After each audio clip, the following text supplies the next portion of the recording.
ಇವತ್ತಿನ ಪತ್ರಿಕಾಗೋಷ್ಠಿಯ ಉದ್ದೇಶ ಅಂತಂದ್ರೆ ನಾಳೆ 9ನೇ ತಾರೀಕಿಗೆ ನಮ್ಮ ಮಾಜಿ ಮುಖ್ಯಮಂತ್ರಿಗಳಂತ BS ಯಡಿಯೂರಪ್ಪರವರ 50 ವರ್ಷದ ರಾಜಕೀಯ ಸುದೀರ್ಘ ಪಯಣದ ಬಗ್ಗೆ ಅಭಿಮಾನೋತ್ಸವ ಕಾರ್ಯಕ್ರಮ. ಆ ಕಾರ್ಯಕ್ರಮಕ್ಕೆ ಇವತ್ತೇನಾದಂದ್ರೆ ರಾಜಗೌಡರು ಪತ್ರಿಕಾಗೋಷ್ಠಿ ನಡೆಸಬೇಕಾಯ್ತು. ಅನಿವಾರ್ಯ ಕಾರಣದಿಂದ ಅವ್ರು ಬಂದಿಲ್ಲ. ತಮ್ಮೆಲ್ಲರ ಬಳಿ ಕ್ಷಮೆ ಕೇಳ್ತೀನಿ ನಾನು.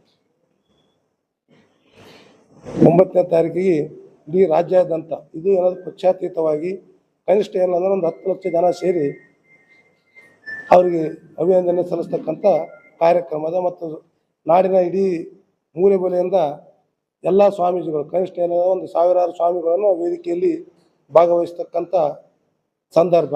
ಎಲ್ಲರಿಗೂ ಇನ್ವಿಟೇಷನ್ ಆಲ್ರೆಡಿ ಕೊಟ್ಟಿದ್ದೀವಿ. ನಮ್ಮ ಜಿಲ್ಲೆಯಲ್ಲಿನೂ ನಾವು ಎಲ್ಲ ಮುಖಂಡರೆಲ್ಲ ಸೇರಿ ನಮ್ಮ ಜಿಲ್ಲೆ ಇರ್ತಕ್ಕಂಥ ಮುಖ್ಯ ಸ್ವಾಮೀಜಿಗಳಿಗೂ ಇನ್ವಿಟೇಷನ್ ಕೊಟ್ಟು ಆ ಕಾರ್ಯಕ್ರಮದಲ್ಲಿ ಭಾಗಿಯಾಗಲಿಕ್ಕೆ ಅವ್ರಿಗೆ ಆಹ್ವಾನ ನೀಡ್ತೀವಿ. ಮತ್ತು ಇಡೀ ನಮ್ಮ ಯಾದಗಿರಿ ಜಿಲ್ಲೆಯಿಂದ ಕನಿಷ್ಠ ಏನಂದ್ರೆ 4 ರಿಂದ 5 ಸಾವಿರ ಅಭಿಮಾನಿಗಳನ್ನು ಅಲ್ಲಿ ಕರ್ಕೊಂಡು ಹೋಗ್ತಕ್ಕಂಥ ವ್ಯವಸ್ಥೆ ಅದ. ಮತ್ತು ವಾಲಂಟ್ರಿಯಾಗಿ ಜನನೇ ತಾವೇ ಬರ್ತಾರೆ. ನಾವು ಪಕ್ಷದ ವತಿಯಿಂದ ಅಲ್ಲಿ ಇನ್ನಿತರ ವತಿಯಿಂದ ಯಾವುದೇ ವಾಹನಗಳ ಸೌಕರ್ಯ ಇಲ್ಲ. ಅವರ ಅಭಿಮಾನಿಗಳಿಂದ ಬರ್ತಕ್ಕಂಥ ಸಂದರ್ಭ ಅವ್ರಿಗೆ ಹೇಳಕತ್ತಿದ್ವಿ. ಅವರೇ ಬರ್ತಕ್ಕಂಥದ್ದಾಗ ಈಗಾಗಲೇ ಆಲ್ರೆಡಿ ಸುರ್ಪುರಿನಿಂದ ಒಂದು 200 ವಾಹನಗಳು ರೆಡಿಯಾಗಿದ್ದಾವೆ.